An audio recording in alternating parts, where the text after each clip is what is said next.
Assalamualaikum warahmatullahi wabarakatuh. Introduce myself. My name is Heri Supri Handoko. Right now I am title job in paramedic in hygiene industrial in PSI Mining and Copper Gold Banyuwangi.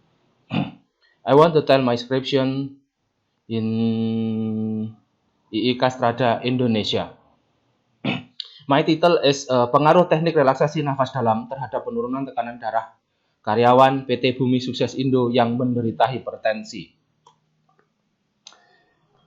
Bab 1, saya akan menerangkan atau menjabarkan pendahuluan yang didahului tentang problem, terus skala data, kronologis, dan diakhiri dengan solusi. Kita bahas problem. Problem adalah hipertensi pada dasarnya mengurangi harapan hidup pada penderitanya.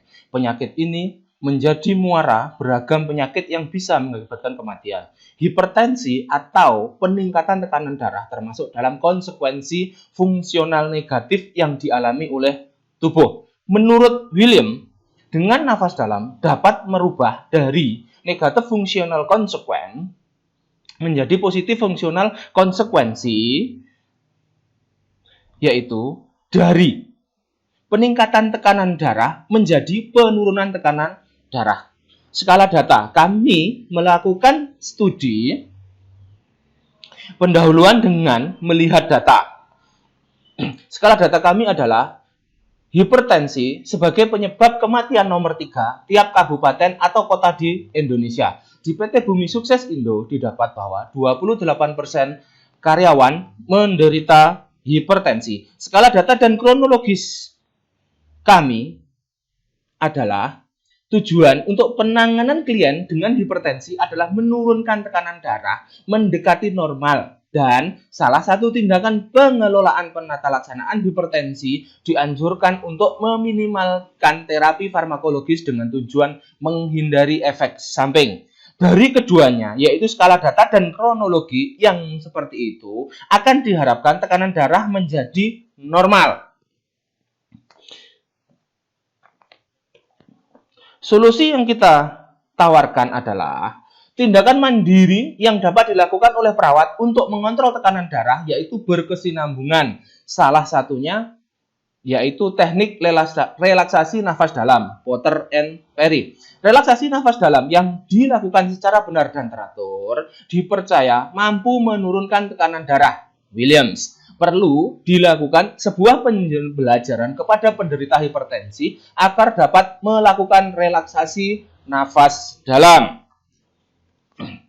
Tujuan penelitian ini kita bagi menjadi dua, yaitu tujuan umum dan tujuan khusus.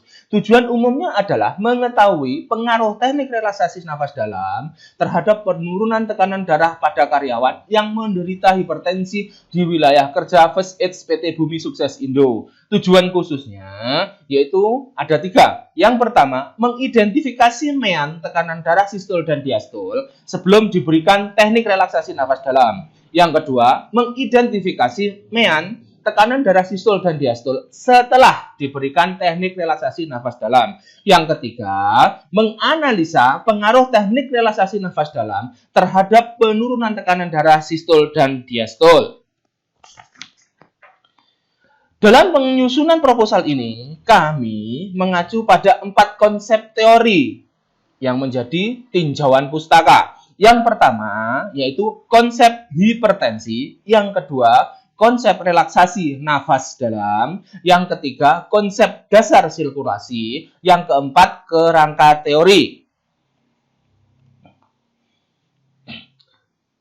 Kerangka teori. Inti dari kerangka teori ini, kita perawat mempunyai intervensi mandiri, yaitu teknik nafas dalam yang dapat dilakukan pada pasien hipertensi. Karena pada pasien hipertensi mengalami peningkatan tekanan darah yang merupakan negatif fungsional konsekuensi yang akan menimbulkan adanya hal positif fungsional konsekuensi, yaitu penurunan tekanan darah. Hal ini dapat terjadi karena teknik relaksasi nafas dalam akan menimbulkan situasi yang rileks dan nyaman. Menurut William, suasana rileks dan nyaman akan mempengaruhi situasi HPA aksis dan akan menurunkan CRF dan ACTH. Hal itu juga akan menurunkan media adrenal katekolamin sehingga akan menyebabkan vasodilatasi pembuluh darah. Dengan vasodilatasi pembuluh darah akan terjadi penurunan tekanan darah atau kita sebut dengan positif fungsional konsekuensi. Kerangka konsep. Kami menerangkan kerangka konsep penelitian ini berdasarkan tinjauan pustaka. Dalam tinjauan pustaka menyebutkan bahwa faktor yang menyebabkan hipertensi ada dua, yaitu faktor yang tidak dapat diubah dan faktor yang dapat diubah. Yang akan kita bahas pertama yaitu faktor yang tidak dapat dirubah. Yang pertama, umur. Yang kedua, faktor keturunan. Yang ketiga, suku bangsa. Yang keempat, jenis kelamin. Yang kelima, riwayat penyakit. Dan yang keenam adalah genetik. Sedangkan faktor yang dapat diubah adalah faktor gaya hidup. Yang pertama. Yang kedua, konsumsi lemak. Yang ketiga, konsumsi garam. Yang keempat, stresor. Yang kelima, medikasi. Yang keenam adalah activity daily living. Orang hipertensi terjadi peningkatan tekanan darah atau yang kita sebut dengan negatif fungsional konsekuensi. Untuk mencapai positif fungsional konsekuensi, kami melakukan intervensi relaksasi nafas dalam. Sedangkan hipotesis kami adalah teknik relaksasi nafas dalam dapat menurunkan tekanan darah karyawan PT Bumi Sukses Indo yang menderita hipertensi. Oke, sekarang kita masuk ke metode penelitian. Penelitian ini merupakan penelitian kuantitatif. Kami memilih desain kuasi eksperimen pre-post with control group karena penelitian ini bertujuan menganalisis tekanan darah setelah pemberian intervensi teknik nafas dalam pada kelompok perlakuan dan membandingkan dengan kelompok kontrol yang mendapat terapi seperti biasanya sesuai dengan kebijakan PT Bumi Sukses Indo. Dalam mengambil sampel, kami menggunakan teknik purposing sample. Nah, kami membedakan menjadi dua, yaitu kelompok perlakuan dan kelompok kontrol. Yang kami maksud dengan kelompok perlakuan yaitu kelompok yang mendapatkan terapi seperti biasa dan mendapatkan intervensi teknik relaksasi nafas dalam. Sedangkan kelompok kontrol adalah kelompok yang dapat terapi seperti biasanya tapi tanpa adanya intervensi dari peneliti. Populasi penderita hipertensi di wilayah kerja First Aid PT Bumi Sukses Indo adalah 30 orang. Sampel sebagian penderita hipertensi di wilayah kerja First Aid Bumi Sukses Indo 22 orang yang akan nanti kita bagi menjadi dua kelompok tersebut, yaitu 11 kelompok perlakuan dan 11 kelompok kontrol. Kerangka operasional penderita hipertensi di wilayah kerja First Aid PT Bumi Sukses Indo adalah 30. Kemudian kita lakukan purpose sampling. Sampel sebagian penderita hipertensi di wilayah kerja First Aid PT Bumi Sukses Indo yang memenuhi kriteria N22 kita bagi menjadi dua kelompok tadi, yaitu kelompok perlakuan 11 responden dan kelompok kontrol 11 responden. Kita ulas dulu kelompok perlakuan 11 responden.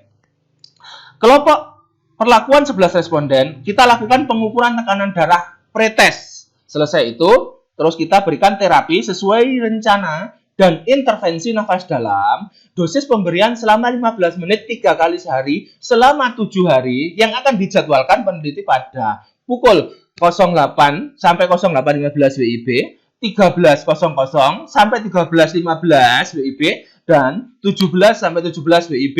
Selesai kita lakukan intervensi, lalu kita melakukan pengukuran tekanan darah post-test. Nah, selesai sampai di situ, kita ulas kemudian kelompok kontrol, yaitu 11 responden. Kita lakukan pengukuran tekanan darah pretest, terapi sesuai tanpa intervensi nafas dalam. Kemudian kita lakukan pengukuran tekanan darah post-test. Dari dua kelompok, antara kelompok perlakuan dan kelompok kontrol, kita akan lakukan analisis data, uji statistik dengan Pirate t-test dan independent t-test. Maka akan tercapai penyajian hasil penelitiannya. Definisi operasional. Definisi operasional kita bagi menjadi dua variabel. Variabel pertama adalah independen, yang kedua adalah dependen. Kita bahas independen. Teknik relaksasi independen, teknik relaksasi nafas dalam. Definisi nafas dalam adalah serangkaian tindakan pernafasan yang dilakukan untuk mengalirkan udara menuju ke seluruh lapang paru yang terdiri dari proses menarik nafas secara perlahan-lahan dalam selama 4 hitungan, kemudian tahan 3 detik dan menghembuskan nafas secara perlahan-lahan selama 6-8 hitungan sesuai dengan toleransi pasien. Parameter yang kita gunakan adalah latihan nafas dalam ini dilakukan 5-10 kali selama 15 menit sebanyak 3 kali sehari selama 7 hari. Alat ukur kita standar operasional teori nafas dalam. Dependen, tekanan darah sistol dan diastol variabelnya. Definisinya suatu keadaan di mana tekanan darah pada waktu jantung menguncup atau jantung berkontraksi pada responden. Parameternya nilai tekanan darah.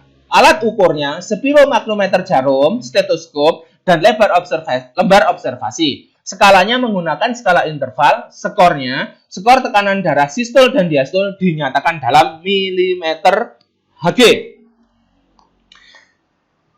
Kita bahas bab berikutnya mengenai analisa data. Berdasarkan skala data, data yang dikumpulkan mempunyai skala data numerik, yaitu interval. Maka kami memilih uji parametrik. Kami melakukan 2 tahap analisis data, yaitu univariat dan bivariat. Yang pertama akan kita bahas adalah univariat. Analisis ini univariat kita bagi menjadi 2 bagian, yaitu analisis ini bertujuan untuk mengidentifikasi, menilai nilai mean tekanan darah sistol dan diastol sebelum intervensi atau pretest pada responden. Yang kedua, analisis ini bertujuan untuk mengidentifikasi dan menilai nilai mean tekanan darah sistol dan diastol sesudah intervensi post-test pada responden.